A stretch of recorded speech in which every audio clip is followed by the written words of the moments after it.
સ્વાગત છે। સુરતમાં વ્યાજખોરીના આતંકનો વધુ એક કિસ્સો। 50 લાખની સામે 85 લાખ પચાવી પાડ્યા છતાં પઠાણી ઉઘરાણી કરનાર વ્યાજખોર ઝડપાયો। સુરત શહેરમાં વ્યાજખોરોનો ત્રાસ અટકવાનું નામ નથી લઈ રહ્યો। શહેરના રાદેર વિસ્તારમાં એક ઝીંગા વેપારીને વ્યાજના વિષ ચક્રમાં ફસાવી તેની મિલકત હડપ કરી લેવાનો ગંભીર મામલો સામે આવ્યો છે। વેપારીએ લીધેલી ₹50 લાખની રકમ સામે વ્યાજખોરે ₹85 લાખ જેટલી માતબર રકમ વસૂલ કરી હોવા છતાં પઠાણી ઉઘરાણી ચાલુ રાખી વેપારીને જાનથી મારી નાખવાની ધમકી આપી હતી। આ અંગે ભોગ બનનારા વેપારીએ હિંમત દાખવી પોલીસનો સંપર્ક કરતા સમગ્ર મામલો પ્રકાશમાં આવ્યો છે। ઘટનાની વિગત મુજબ ભોગ બનનાર ઝીંગા વેપારીએ પોતાની ધંધાકીય જરૂરિયાત માટે વ્યાજખોરો પાસેથી નાણાં ઉછીના લીધા હતા। આરોપીએ ઊંચા વ્યાજદર વસૂલવાની સાથે વેપારીની મજબૂરીનો ફાયદો ઉઠાવી તેની કિંમતી જમીન પણ બળજબરીથી પોતાના નામે લખાવી લીધી હોવાનો આક્ષેપ છે। વેપારીએ મૂળ રકમ કરતા ક્યાંય વધુ નાણાં ચૂકવી દીધા હોવા છતાં આરોપી વધુ નાણાંની માંગણી સાથે સતત માનસિક અને શારીરિક ત્રાસ આપી રહ્યો હતો।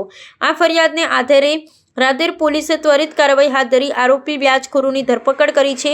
પોલીસ તપાસમાં સામે આવ્યું છે કે આરોપી પરવાના વગર ધીરધારનો ધંધો કરતો હતો અને અન્ય લોકોને પણ આ રીતે ફસાવ્યા હોવાની શંકા છે।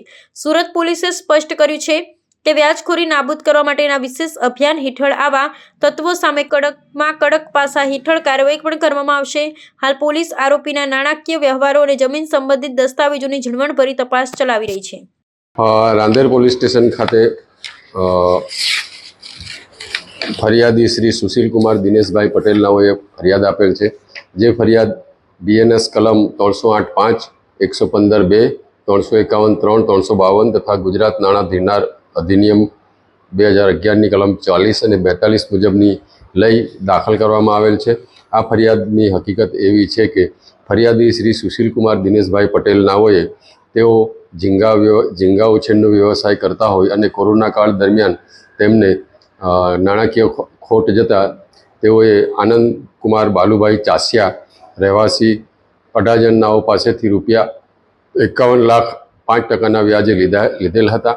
જે રકમની ઉઘરાણી આરોપી આનંદે વારંવાર કરતા ફરિયાદીશ્રીએ સુશીલ કુમારે તેણે પૈસા ચૂકવેલા। તે બાદ પણ આનંદ નાઓએ ફરિયાદીશ્રીના ઘરે જઈ તેના રસોડામાંથી ચપ્પુ લઈ તેની પત્નીને ચપ્પુથી ડરાવી ધમકાવી અને મારી નાખવાની ધમકીઓ આપેલ હતી। જે બાબતે ગુનો દાખલ કરવામાં આવેલ છે।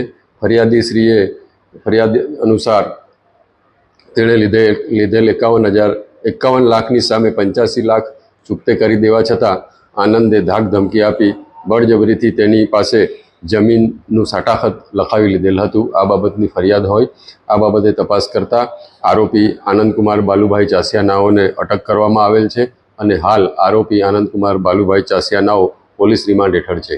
વ્યક્તિ પાસે નાણાં ધીરણા માટેનું કોઈ લાયસન્સ હતું કે એ હાલમાં એ બાબતે તપાસ ચાલી રહી છે।